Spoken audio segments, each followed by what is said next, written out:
Hebreos capítulo 4 versículos 12 y 13. Es un versículo, un par de versículos muy conocidos. Hebreos capítulo 4 versículos 12 y 13. ¿Estamos listos allá atrás, hermanos? Gloria a Dios. ¿Y qué nos dice la palabra entonces en Hebreos capítulo 4 versículos 12 y 13? ¿Ya lo tenemos?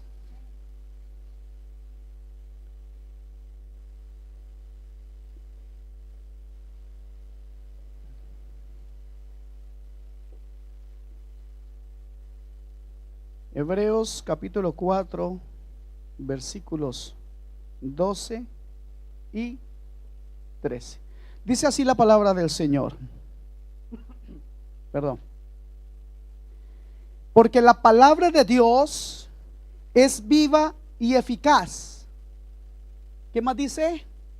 Y más cortante que toda espada de dos filos, y penetra hasta partir el alma y el espíritu, las coyunturas y los tuétanos, y discierne los pensamientos y las intenciones del corazón.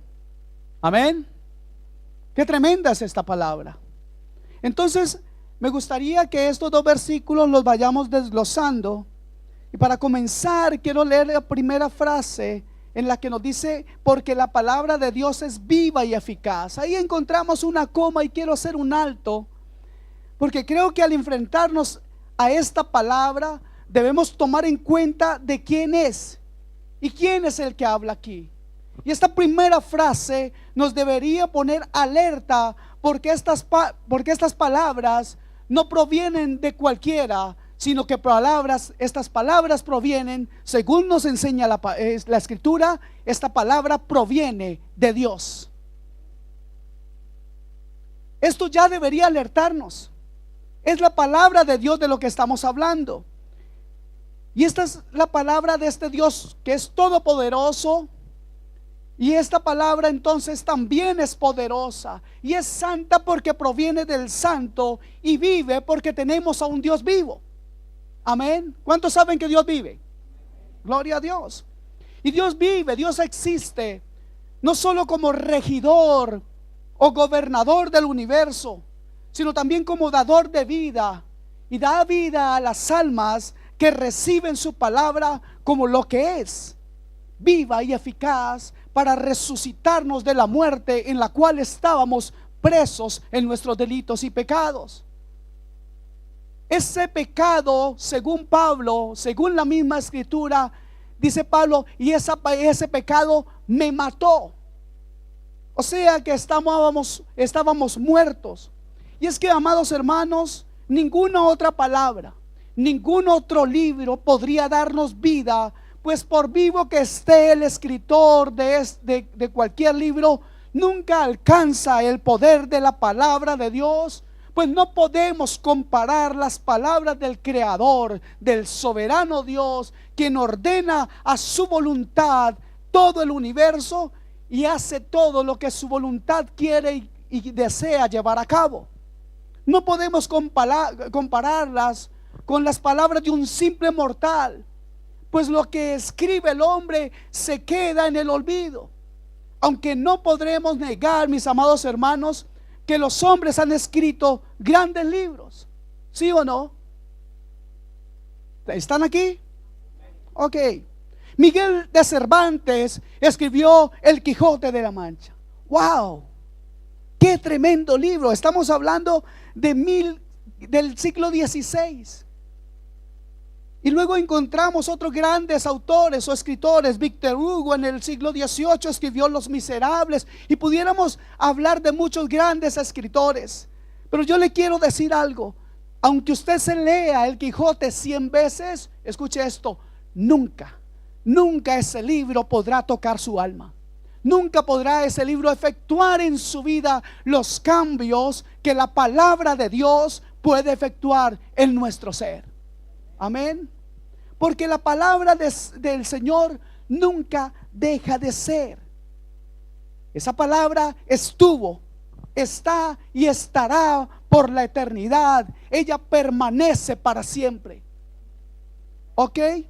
Entonces la exposición, el enfrentarnos a la palabra de Dios, produce un efecto en aquellos que la escuchan y la reciben con humildad y con fe.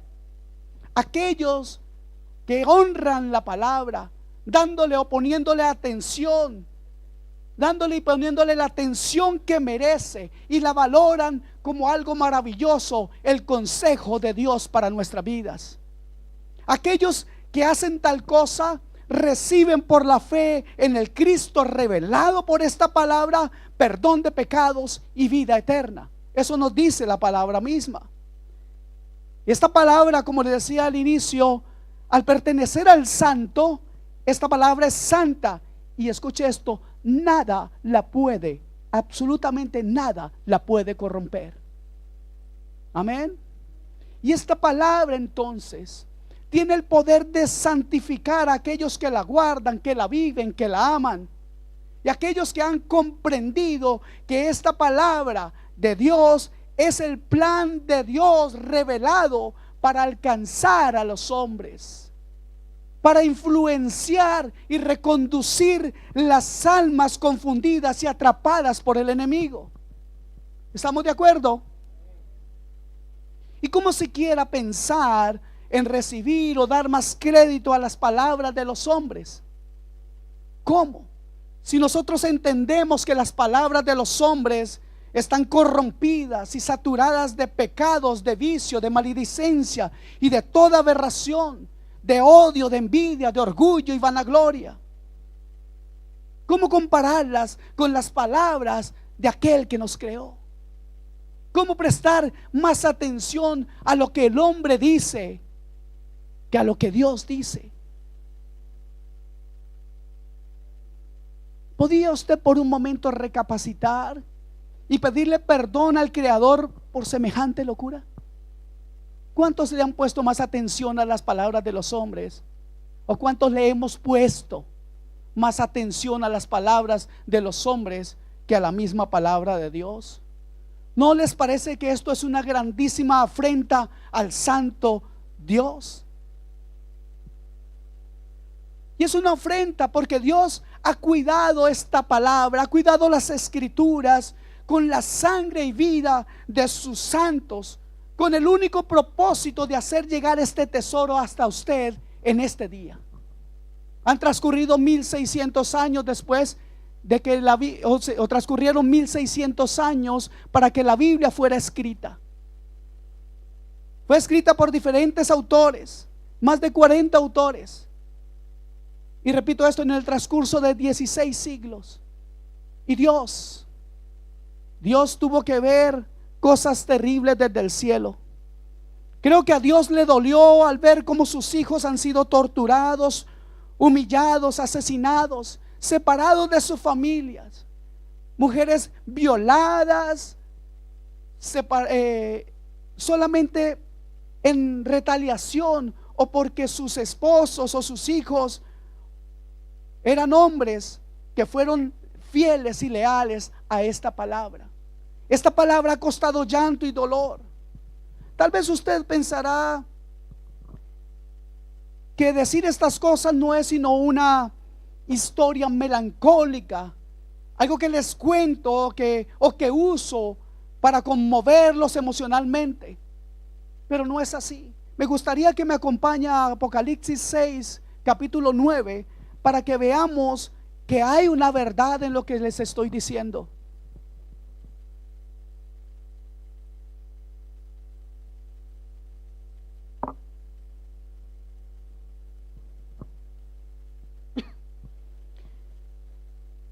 Aquí está el apóstol Juan contando algo que la revelación que Cristo le dio en la isla de Patmos, y le dice, y él cuenta que vio esto y dice: cuando abrió el quinto sello, vi bajo el altar las almas de los que habían sido muertos por causa de la palabra de Dios y por el testimonio que tenían.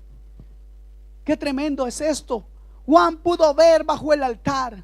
Este es el lugar de privilegio que recibe todo aquel que valora más la escritura, la palabra de Dios, que su propia vida.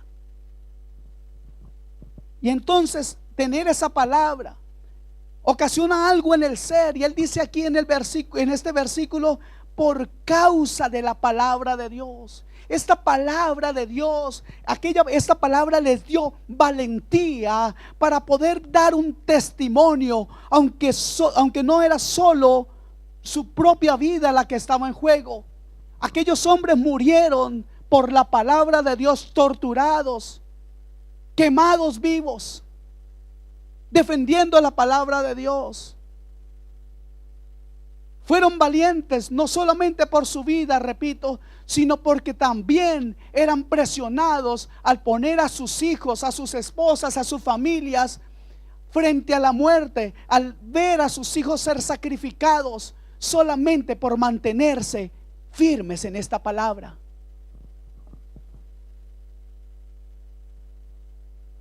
Entonces, por causa de esta palabra pudieron dar testimonio. Y estas familias y aquellos hombres fueron víctimas del enemigo. Pero déjeme decirle, amado hermano, que nunca el enemigo podrá triunfar sobre una vida que es fiel a la palabra de Dios. Amén. Nunca el enemigo podrá triunfar sobre una familia que se mantiene, que está sustentada, que está parada en la palabra de Dios. Podemos oír miles de palabras, podemos escuchar a miles de hombres, pero si lo que el hombre que le habla a usted no está sustentado en la palabra de Dios, es solamente palabrería, imaginación de hombre. Y ustedes y yo no necesitamos más historias. Ustedes y yo, es más esto, la humanidad nunca antes había tenido tanta capacidad, tanta oportunidad de leer y escuchar a la gente, incluso la gente que está muy lejana de nosotros. Hasta hace pocos años solamente se comenzó a desarrollar el internet, y hoy en día es algo impresionante. Todo lo que pasa con nuestras familias en nuestros países, en cuestión de segundos ya lo podemos saber. Y toda la información está, todo lo que usted quiera saber, usted puede usar Google y ahí encuentra todo lo que quiera saber. Y hay miles de cosas, y puedo asegurar que millones de cosas que usted puede escuchar. Pero ninguna de esas cosas, ninguna noticia del mundo podrá tocar su alma, podrá hacer cambios internos en su alma. Solo la palabra de Dios, que es viva y eficaz. Amén. Entonces, el destino de una familia, de una persona que vive en Cristo, basado en su palabra preciosa, no es otro que vivir en la misma presencia de Dios por la eternidad. Amén. Entonces, a muchos defender la palabra les costó lágrimas, dolor, muerte y sangre. Se cuenta que Herodes quemaba a los cristianos vivos, y llegó a desesperarse al ver que estos seres humanos, hechos antorchas vivas, quemándose vivos, aún con todo el dolor, estaban sustentados por Dios, porque incluso en esos momentos cantaban y alababan a Dios. Ese es el poder de la palabra del Señor. ¿Sabe? Fueron quemados vivos, pero en medio de su muerte cantaban, y si cantaban era porque alguien estaba con ellos. ¿Quién era ese? Y usted dirá, pastor, eso es muy bonito decirlo y muy romántico decirlo, pero sí, hay un fundamento bíblico para decir esto. Porque en el tiempo de aquellos 3 jóvenes que fueron metidos al horno de fuego, el cual fue calentado 7 veces más de lo normal, cuando aquellos que estaban fuera miraron hacia adentro, no vieron 3, sino que vieron 4. Y ese cuarto era y tenía la apariencia del Dios, el Hijo de los dioses, llegaron ellos a decir. Dios ha estado con sus mártires, y Dios ha estado con sus mártires porque Él quería, primero que todo, defender esta palabra. Amén. Cristo estaba con ellos. Entonces, Dios no está alegre porque sus hijos mueran de esa manera. creo que Dios se entristecía desde el cielo por tanta maldad. Y creo también, mis amados hermanos, que Dios se entristece hoy al ver nuestro comportamiento con la palabra de Dios, al ver que nosotros despreciamos la palabra de Dios. ¿Y cómo la despreciamos? Cuando usted hace cosas como llegar de la iglesia y tomar su Biblia y ponerla en un sitio y dejarla ahí y no abrirla, no escudriñarla, despreciarla, menospreciarla. Creo que Dios se entristece por estas cosas, porque Dios quiere que esta palabra sea leída, sea escudriñada, sea entendida, sea comida, sea vivida por cada uno de aquellos que dice ser cristiano. Amén. No valoramos esta palabra, pero sobre todo no la obedecemos. ¿Y sabe por qué no la obedecemos? Porque no la creemos. No creemos que esta palabra sea viva y eficaz. Y el motivo de esto es porque tenemos a Cristo como un mero símbolo o ejemplo de moralidad, o tal vez un gran hombre, pero no tenemos a Cristo como el dador de la vida. No tenemos a Cristo como la vida misma. Y es que esta palabra estará muerta para cada uno de ustedes hasta que comprendan, o hasta que todos podemos comprender que Cristo y su palabra están unidos, que Él es la esencia misma de esta palabra. Y ustedes se preguntarán: pastor, ¿pero por qué usted dice esto? Digo esto, mis amados, porque muchos se presentan ante la palabra de Dios esperando un consejo a su intelecto, una solución momentánea, pero no un nuevo estilo de vida y una vida nueva y eterna para sus almas. Quieren la solución de un conflicto en su hogar, quieren la solución de un conflicto de divorcio, quieren la solución de un conflicto con algún familiar, o una solución para su trabajo, pero no quieren pasar por un genuino arrepentimiento. Y la palabra de Dios siempre te va a confrontar. Esperan de la palabra de Dios bendiciones terrenales, pero poco les importa la bendición espiritual, la bendición del espíritu de vida que les puede liberar de la ley del pecado y de la muerte. Esperan eficacia y rapidez de esta palabra para salir del momento de la prueba, pero luego la vuelven a abandonar con el deseo de nunca más tener que necesitarla. Salen huyendo de la palabra después de que tienen una solución a algún problema. Salen huyendo como si la palabra de Dios fuera un consultorio dental. No quieren ir ahí. Temen a la palabra de Dios, porque ciertamente la palabra de Dios causará dolor en aquel que se enfrenta genuinamente a ella. Amén. Y entonces así desprecian la sabiduría del Santo Dios, menospreciando su fidelidad y esta palabra maravillosa que tiene sabiduría, y que tiene sabiduría para todo el tiempo o etapa de su vida. Amén. Para tiempos de abundancia la palabra tiene sabiduría, para tiempos de escasez, para tiempos de salud y enfermedad, para tiempo de tristeza o de gozo, de aflicción o de victoria. La palabra tiene algo que decirte cada día y cada etapa de tu vida. ¿Cuántas veces hemos preferido las promesas de los hombres a la promesa del fiel Dios en su palabra? ¿Pueden reconocer hoy? ¿Pueden arrepentirse de eso? ¿Cuántos de ustedes han puesto confianza más en el familiar rico para que de pronto le ayude o solucione sus problemas? ¿Sabe? En Juan 5:39 encontramos un versículo que nosotros hemos repetido muchas veces aquí. Y habla del momento, o más bien la forma en que Cristo encara a los judíos.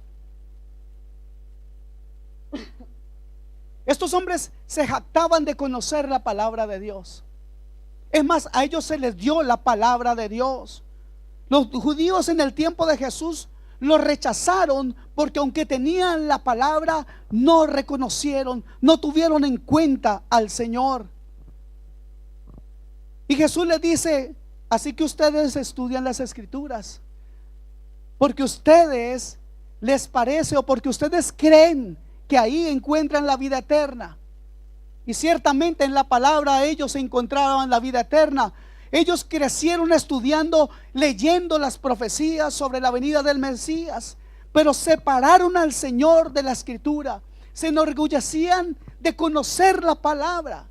Llegaron a tratar de perros a los que no conocían como ellos la palabra. Así trataban a todo aquel que no conocía de la palabra. Pero Jesús les dice: ustedes creen que ahí encuentran la vida eterna, pero ¿saben una cosa? Esa palabra es la que les cuenta quién soy yo. Esa palabra les da el testimonio, porque esa palabra habla de mí. Amén. Entonces, mis amados hermanos, es tremendo a veces encontrar algunos que tienen deseos de leer la palabra, se jactan de leer la palabra, pero tampoco les surte efecto porque no la viven. Y no la viven porque no conocen al Señor de esa palabra, quien es la vida, la esencia de esa palabra. No es una cuestión de literatura, mis amados hermanos. Ya les dije que tenemos grandes escritores en la historia de la humanidad, y aunque ellos han marcado un antes y un después de sus grandes obras desde el punto de vista literal, nada se podrá comparar con lo que el Santo Espíritu ha inspirado para que usted y yo conozcamos al Santo de Israel. Entonces, muchos también se equivocan al creer que conocer una palabra les da la capacidad o la autoridad. Conocer unos 4 o 5 versículos les da la autoridad para enseñar a otros. Y pues es una gran equivocación, porque no se trata de un aprendizaje mental, sino de algo que se tiene que vivir. No es tanto lo que tú puedas enseñar, es más lo que tú puedas vivir y aprender de esta palabra. Pues desconocen entonces con esta actitud al Señor. Aunque la palabra les habla de Él, son como los fariseos, con un velo en sus ojos. La palabra de Dios, la Escritura nos cuenta en 2 de Corintios capítulo 3 versículo 15, que hasta el día de hoy, cuando se lea a Moisés, el velo está puesto sobre el corazón de los judíos. ¿Tenemos ese versículo? 2 de Corintios capítulo 3 versículo 15.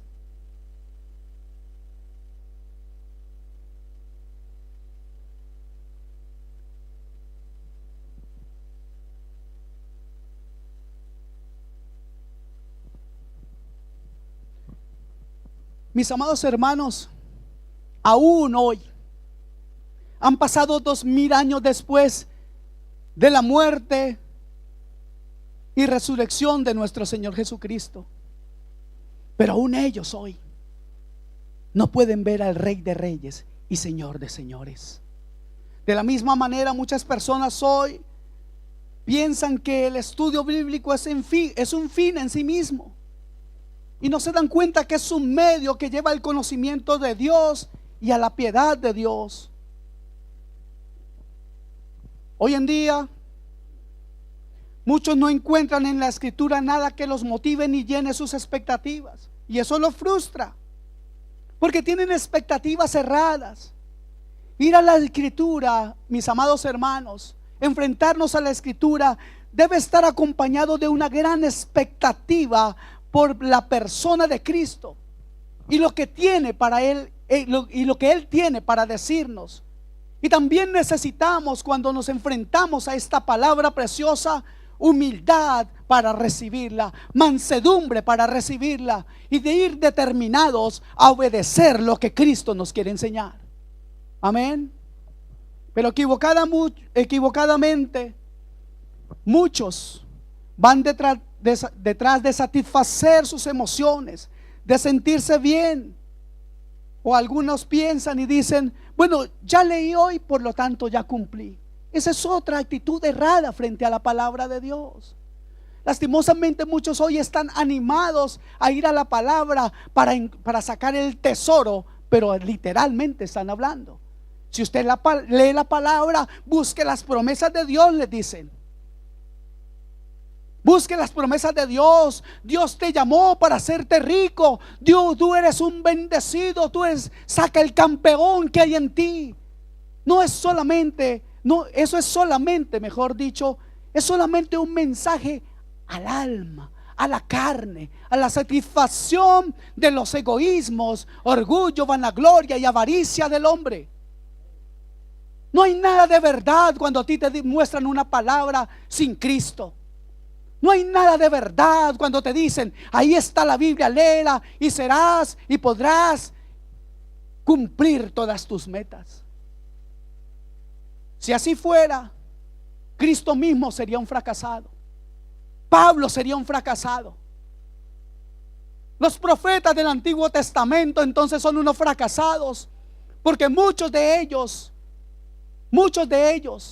por defender esa palabra, pagaron con sus vidas, y la pagaron sufriendo torturas, siendo incluso cortados en dos.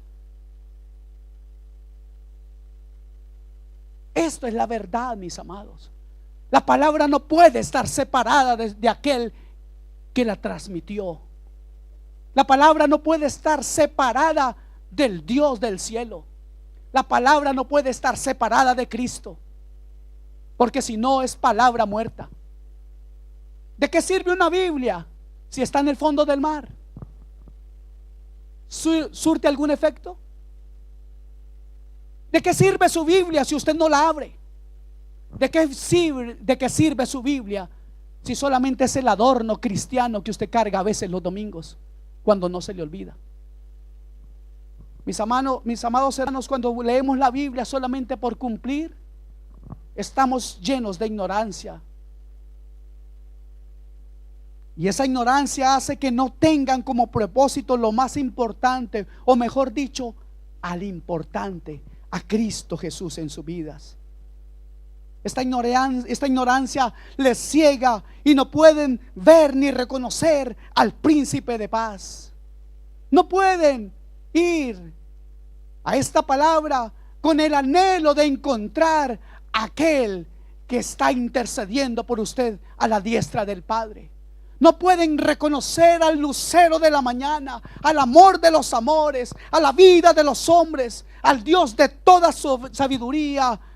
No lo pueden ver mientras separen la palabra de Cristo, mientras nos enfrentemos a la Biblia como si fuera un talismán, mientras nos enfrentemos o vayamos a la palabra de Dios como si fuera ir al brujo, al hechicero, para que me dé la palabra que me dará suerte.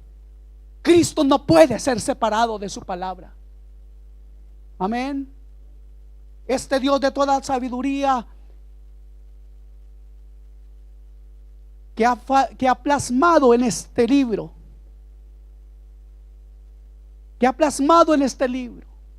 todo lo que usted y yo necesitamos para vivir conforme Él quiere, Él nos puede dar sin reproche toda la sabiduría que necesitamos para vivir una vida digna delante de Él. Si no vamos con reverencia a esta palabra, entendiendo que ahí encontraremos al Dios de la santidad, a la santidad misma, por tanto nunca podremos aprender de santidad y pureza. Si no vamos con ternura en nuestro corazón, no encontraremos nunca al tierno y dulce Jesús.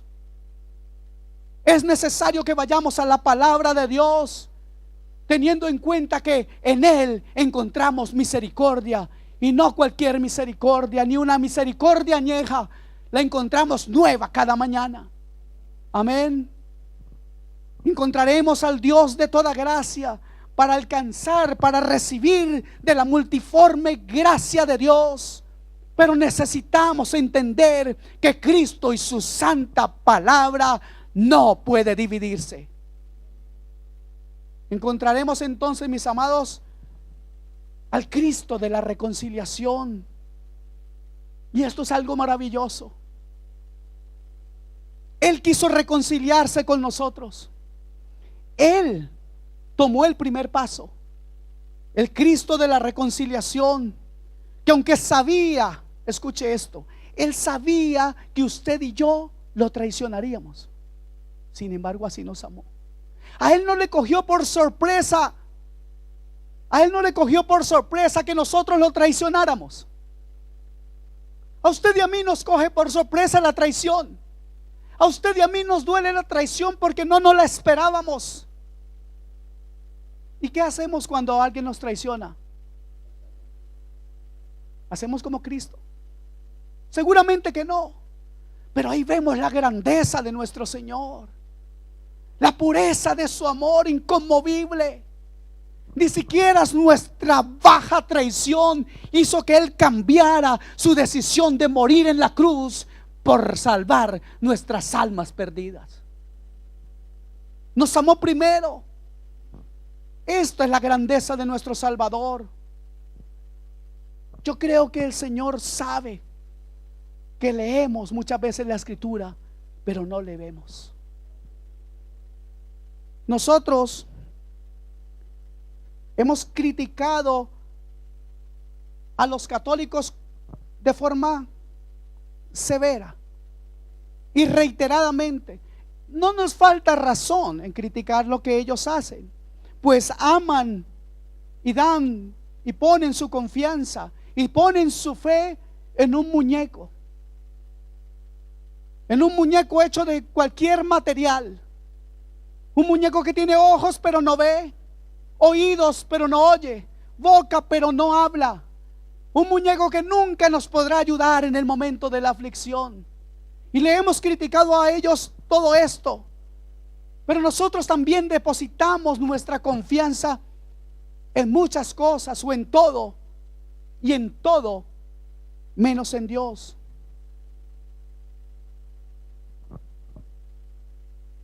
Y algunos me dirán: pastor, no, yo no soy como los católicos, yo creo en Dios. ¿Sí? ¿En cuál Dios?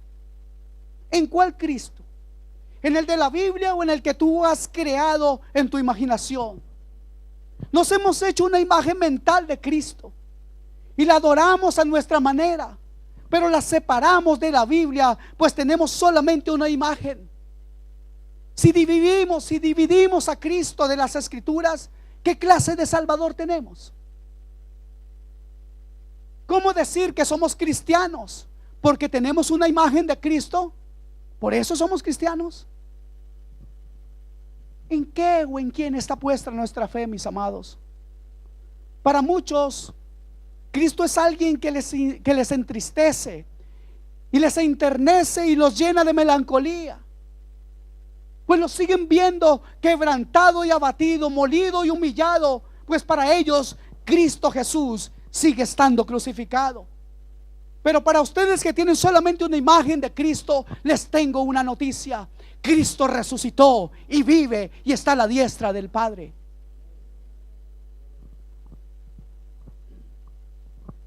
Y este Cristo sí oye, sí ve, sí habla, sí puede consolarnos, sí puede interceder por nosotros, porque Él, cuando nosotros hemos pecado, abogado tenemos para con el Padre.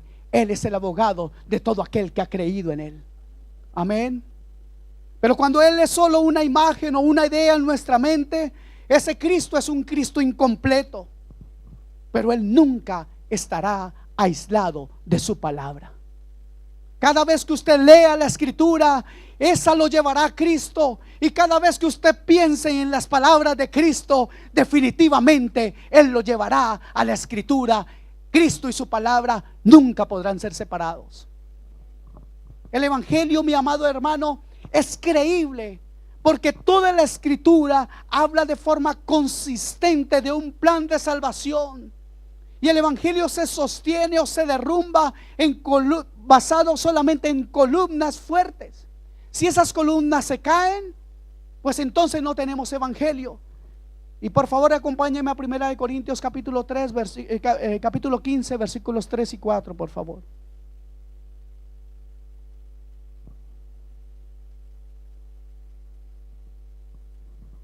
Ahí encontraremos que la Escritura afirma que Jesús murió conforme a las Escrituras. ¿Qué significa eso? Que Él cumplió las profecías de su muerte. Primera de Corintios 15, 3 y 4. Porque primeramente os he enseñado lo que asimismo recibí, que Cristo murió por nuestros pecados conforme a las Escrituras. Pero leamos el siguiente versículo. ¿Qué nos dice el versículo 4? Y que fue sepultado y que resucitó al tercer día conforme a las Escrituras. ¿Se dan cuenta? Cristo y su palabra. Cristo cumple la palabra y la palabra nos habla de la verdad de Cristo. Cumple sus promesas el Señor, cumple las profecías del Antiguo Testamento en su muerte, en su crucifixión y muerte, y en su resurrección y vida celestial. Tenemos que encontrarnos con el Cristo del cielo, con el Cristo celestial, el que ha enviado su Santo Espíritu para estar presente en nuestros corazones. ¿Lo puede ver? Cristo sostiene la Escritura, y la Escritura es inspirada, nacida, basada, fundamentada en Cristo Jesús. Y entonces, esta palabra de la que estamos hablando, que proviene de Dios, que es viva y eficaz, también es más cortante que toda espada de dos filos. ¿Y para qué quiere Dios o necesita Dios una palabra así? La palabra de Dios es su gran herramienta para hacer el trabajo que ningún cirujano podrá hacer. Dios llega donde ninguna mano podrá llegar. Él puede tocar nuestra alma, y no solamente tocarla, sino penetrarla por medio de esa misma palabra. Y para eso Él también te la revela a ti, para usar tu boca, para usar tu vida y penetrar almas de aquellos que se pierden sin fe, sin luz y sin esperanza. Dios hubiera podido solamente revelarse a nosotros de forma mental o por telepatía. Podría habernos dado solamente órdenes mentales, pero Él quiso que usted y yo lo conociéramos por su Hijo. Y en Hebreos capítulo 1 versículos 1 y 2 dice la palabra lo siguiente. Hebreos capítulo 1 versículos 1 y 2 dice: Dios, habiendo hablado muchas veces y de muchas maneras en otro tiempo a los padres por los profetas, en estos postreros días nos ha hablado por el Hijo, a quien constituyó heredero de todo y por quien asimismo hizo el universo. Pero Dios no se quedó tranquilo con bendecir solamente a un pueblo que conoció físicamente a Cristo. Y para los que no estuvimos presentes en el tiempo en el cual Cristo Jesús caminó por esta tierra, Él de su voluntad y su gran amor con que nos amó, nos dejó esta Escritura santa para que le conozcamos y le amemos, al reconocer a Cristo como su misma revelación para con los hombres, para reconocer a Cristo como el único y suficiente Salvador de nuestras almas por medio de la fe revelada por esta palabra. Entonces Él usa esta palabra para penetrar y para partir el alma. Y aquí hay un tema bien interesante. Dice que esta palabra penetra hasta partir el alma y el espíritu. Y algunos tienen esta pregunta: ¿cómo es eso, pastor? Sabe, yo también me lo he preguntado mucho tiempo. Y estudiando sobre esta palabra quiero compartirles algo. Y lo primero que debemos hacer es que debemos hacer una distinción entre lo que es el espíritu y el alma. Es indispensable entonces saber distinguir entre el alma y el espíritu, ya que esto concierne el crecimiento espiritual de cada creyente. ¿Cómo podrá el creyente buscar lo espiritual si ni siquiera sabe qué diferencia hay entre el espíritu y el alma? ¿Saben? El creyente a menudo confunde los impulsos del alma con lo espiritual, y así permanece por largo tiempo en el ámbito de la vida mental en vez de buscar la vida espiritual. Algunos incluso estando mucho tiempo en la iglesia, no distinguen en cuándo es que están obrando de forma carnal o de forma espiritual. Ciertamente la palabra de Dios muchas veces hace mención de aspectos del espíritu, así como aspectos del alma. Por ejemplo, la Biblia se refiere a la tristeza del espíritu. ¿Han leído alguna vez sobre eso? Y también habla la escritura de la tristeza del alma. También nos habla del gozo del espíritu y el gozo del alma. Y entonces, viendo pues que el espíritu y el alma se manifiestan de la misma manera, hay muchos que llegan a la precipitada conclusión de que el espíritu tiene que ser el alma, que el espíritu y el alma son lo mismo. Esto sería lo mismo que decir que como usted respira y yo respiro, entonces usted debe ser yo. ¿Entendemos eso? Que como usted come y yo como, entonces usted y yo somos el mismo. No. No es por el hecho de que nosotros tengamos tristeza de espíritu y tristeza de alma, que el alma y espíritu son lo mismo. Y yo sé que este es un tema un poco más complicado, pero permítame seguir adelante para ver si lo podemos dilucidar. Si el alma y el espíritu se pueden separar, el alma tiene que ser alma y el espíritu tiene que ser espíritu, ¿cierto que sí? La palabra dice que esta palabra penetra hasta partir el alma y el espíritu. La escritura nos dice que cuando, por favor leamos Génesis 2:7 para hablar de este tema.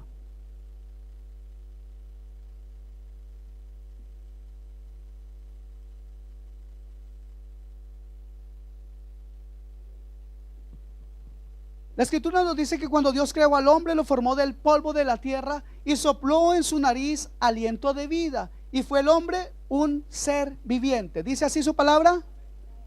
El original hebreo dice literalmente alma viviente. Y si quiere verlo, para encontrarlo más fácil, en la versión Reina Valera, la antigua versión Reina Valera de 1909, lo dice de forma literal, alma viviente. Este aliento de vida es el espíritu del hombre, puesto que vino directamente de Dios. Cuando este aliento de vida tocó el cuerpo del hombre, se originó el alma, y el hombre fue un alma viviente, dice la escritura. ¿Ok? Por su origen divino, el espíritu del hombre era consciente de la existencia de Dios, conocía la voz de Dios y podía comunicarse con Dios. Pero cuando el hombre cayó, su espíritu murió para Dios. Y este es el punto importante. Murió para Dios, pero murió en su existir. No, siguió vivo, ¿cierto? Adán pudo oír la voz de Dios después de la caída, ¿sí o no? ¿Dice eso la escritura? Después de que pecó, pudo responder a Dios y esconderse de Dios. ¿Entendemos eso? Entonces esa parte espiritual perdió, esa parte divina que había recibido el hombre de Dios, perdió su estatus. Entonces, al igual que Adán, su espíritu, o el espíritu nuestro, el espíritu de todos sus descendientes, ha sufrido la opresión y gobernabilidad de parte del alma. El alma comenzó a mandar en nuestra vida, pues nuestro espíritu estaba separado de Dios porque el pecado inundó nuestro ser. Entonces, este espíritu adormecido de igual manera quedó unido íntimamente al alma. Con todo esto, cuando una persona es salva, su espíritu revive para Dios. Pero debido a que por tanto tiempo el espíritu y el alma han estado estrechamente unidos, es necesario que la palabra de Dios los parta o separe. Amén. La diferencia está en el origen. Si bien las manifestaciones del alma y del espíritu se parecen, como lo vimos ya. Estos pertenecen a dos reinos diferentes porque proceden de dos fuentes diferentes. Amén. Así que, permítame un momento que tengo aquí un inconveniente. Ya.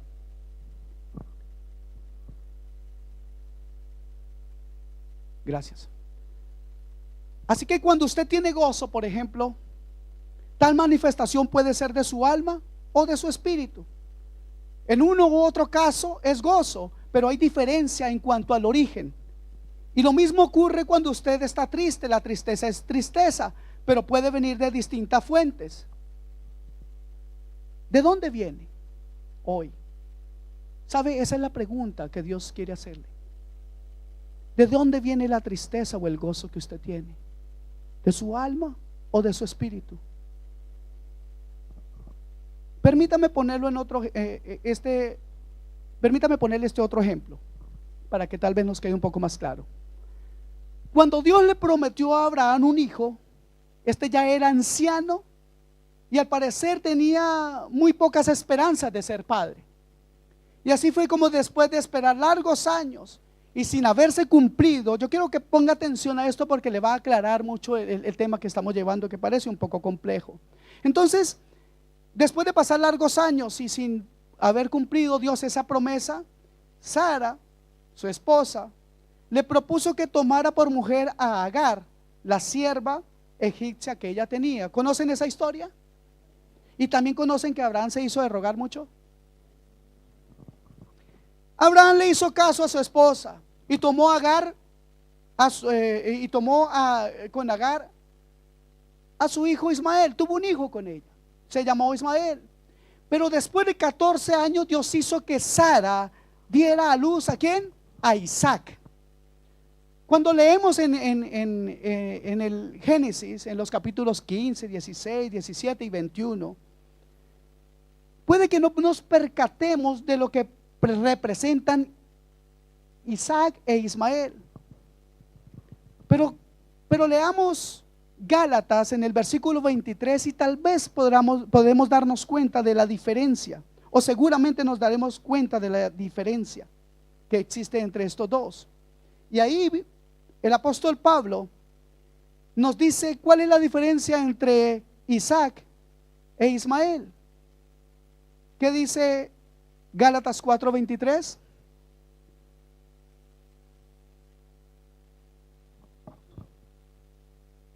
¿Ya están cansados? Yo sí. Estoy cansado de verlos ahí tratando de dormirse.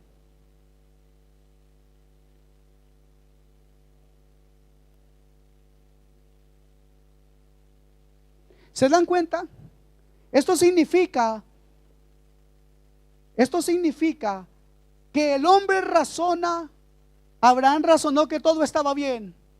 Sara dijo todo está bien, te voy a dar un hijo, ¿cierto? Pero uno era según la carne y el otro era según la promesa, según la voluntad de Dios. Y al ser Dios imponiendo su voluntad, el Dios santo hace cosas santas, hace cosas del espíritu. Dios es espíritu, ¿cierto? Ok, creo que esto nos habla. Dios tenía un propósito con el hijo que él había prometido a Abraham. Nosotros los hombres, cuando queremos algo, no nos importa de dónde venga. Y eso fue lo que hicieron Abraham y Sara. Querían un hijo, ya sea Ismael o sea Isaac. Para ellos lo importante era tener un hijo. Pero la palabra de Dios nos dice que Ismael representa lo carnal, mientras que Isaac representa lo espiritual. Ismael simboliza lo que el hombre obtiene con su sabiduría y poder y en su fuerza. En cambio, Isaac simboliza lo que es de Dios y dado por Dios. Entonces, ¿qué es lo que es anímico, almático? ¿Cuál es la diferencia entre alma y espíritu? Mi amado hermano, lo almático es lo que uno hace por sí mismo, y lo que es espiritual es lo que hace Dios. Por eso es importante que estas dos cosas queden claras en nosotros, pues estas dos cosas son radicalmente diferentes. Definitivamente que una persona puede hacer algo sin necesidad de esperar en Dios ni de confiar en Él. Y eso resulta ser algo meramente carnal, almático, su voluntad propia, sin tener en cuenta a Dios. Pero si una persona toma en cuenta a Dios, espera una palabra de Dios, no actúa sin que Dios le hable, ciertamente esa es una actitud que está guiada por el Espíritu de Dios, y hacer del Espíritu, esa es el área espiritual que debe dominar nuestras vidas. Amén. Entonces esta palabra corta el alma y el espíritu, las coyunturas y los tuétanos. Y también nos dice esta palabra que ella discierne, que discierne los pensamientos y las intenciones del corazón. La palabra discierne en el griego original es la palabra críticos, críticos, de donde entendemos nosotros la palabra crítica o criticar. Y realmente su significado al español es que esta palabra es capaz de juzgar, que discierne, que divide. Entonces, esta palabra discierne los pensamientos y las intenciones del corazón. ¿Cómo es que la palabra puede leer pensamientos? ¿Cómo es que la palabra puede intuir y captar intenciones? ¿Lo pueden notar? ¿Lo pueden ver? La palabra es Cristo mismo. No puede Él ser separado de esta palabra. No podemos pensar que la palabra, que este libro está separado de Cristo. En ningún momento Cristo está separado de su palabra. Esta palabra puede leer. Puede leer. Juan 5:22 nos habla claramente de por qué esta palabra es Cristo. Porque el Padre, dice la palabra del Señor, a nadie juzga, sino que dio todo el juicio al Hijo. ¿Entendemos esto? Esta palabra discernir significa capaz de juzgar. Y también esta misma escritura nos habla de que todo el juicio está en Cristo, en el Hijo. También nos dice esta palabra en el versículo 13, la que hemos leído hoy, Hebreos 4:13, que no hay cosa creada que no sea manifiesta en su presencia. ¡Wow! Miren lo que pasa, la palabra tiene una presencia. Definitivamente nos está hablando no de una palabra suelta, nos está hablando de una persona, y esa persona se llama Jesucristo. En Juan, Evangelio según San Juan, capítulo 1, versículo 1, encontramos un versículo muy conocido que nosotros aquí hemos estudiado algunas veces. Y ahí dice que en el principio era el Verbo, y el Verbo era con Dios, y el Verbo era Dios. Juan 1:1. Y el Verbo era Dios.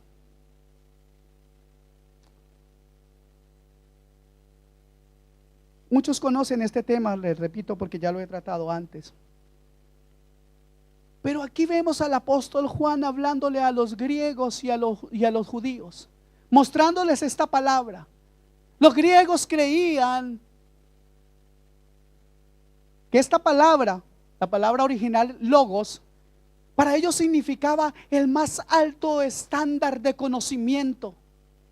Y daba grandeza que esta palabra, conocer el total de la palabra, era alcanzar el máximo en el intelecto y capacidad del hombre, casi a llevarlo a convertirse en una deidad. Para ellos eso significaba logos o palabra. Para los judíos, la palabra logos significaba el poder por el cual el universo fue hecho. Y aquí Juan le está diciendo a los griegos y a los judíos: eso que ustedes entienden por el más alto conocimiento tiene un nombre, se llama Jesucristo. Él es el principio, Él es la palabra que ustedes entienden como lo más alto, el más alto conocimiento. Y a los judíos les dijo: esa palabra poderosa y creadora, esa palabra de Dios por la cual creó el universo, tiene un nombre, se llama Jesucristo. Y ustedes hoy, mis amados hermanos, deben entender que la más grande cosa, la más grande persona que usted puede conocer es Jesucristo por medio de su palabra. Amén. Entonces, mis amados hermanos, esta palabra puede discernir, separar, criticar. Y al poder separar el alma, criticarla, dividirla, expurgarla, Dios, por medio de esto, nos deja desnudos delante de su presencia. El versículo 13 sigue diciendo: antes bien, todas las cosas están desnudas y abiertas a los ojos de aquel a quien tenemos que dar cuenta. Amados hermanos en el Señor, habrá un veredicto. Por esta palabra somos salvos, mis amados. Pero con dolor de mi corazón tengo que decirles que también por esta misma palabra, al haber sido despreciada, menospreciada y pisoteada, muchos tal vez de ustedes serán condenados. Por esta misma palabra somos salvos o somos condenados. Estaremos frente al tribunal de Cristo, dice la Escritura. Y aquí encontramos la unidad de la palabra y Cristo mismo. Ahí en el tribunal Él nos hablará, no de nosotros, no de los hombres. Nos hablará de Él mismo y de su santa palabra. ¿Qué hemos hecho con Cristo? ¿Qué hemos hecho con esta palabra? ¿Dónde está esa palabra en su vida? ¿Cómo se manifiesta Cristo en su vida? Pueden ver sus amigos, sus familiares y sus vecinos que usted es un cristiano, que vive conforme a esta palabra, que esta palabra ha influenciado su vida. Si usted es salvo, eso se va a ver, mi amado hermano. Él, Cristo Jesús, le da vida a esta palabra y ella descubre todo lo que los corazones guardan. Y por esta palabra que lo revela Él, que es la misma esencia de Él, usted y yo tenemos una oportunidad de vivir eternamente con Él. Por amor a Él. ¿Cuántos aman a Cristo? Lean esta palabra, estudien esta palabra. Por amor a Él, anhelen tiempo con Él. Vayan a esta palabra para encontrarse con Él. Crean la palabra como la guianza eficaz para su hogar. Esta palabra está viva. Esta palabra es verdad. Esta palabra tiene el poder para cambiar las almas. Esta palabra está por encima de cualquier estilo de vida o cualquier religión. ¿Cuántos de ustedes pueden decirle: Señor, quiero encontrarme con esta palabra? Necesito encontrarme con esta palabra, porque necesito ayuda del cielo. Yo quiero que usted comprenda que de ninguna otra parte puede venir, si no es del conocimiento, del comer, de anhelar esta palabra y la comunión con su Santo Espíritu que trae a Cristo a ser revelado a su corazón. Necesitamos conocer de esta palabra.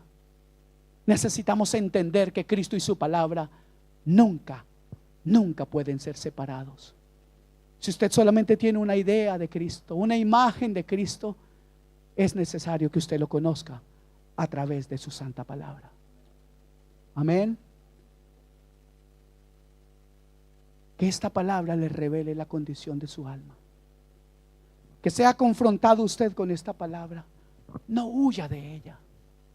No importa cuánto le duela esta palabra. Usted y yo necesitamos angustiosamente ser cambiados por esta palabra. Amén. ¿Quieren ponerse en pie y terminar orando conmigo?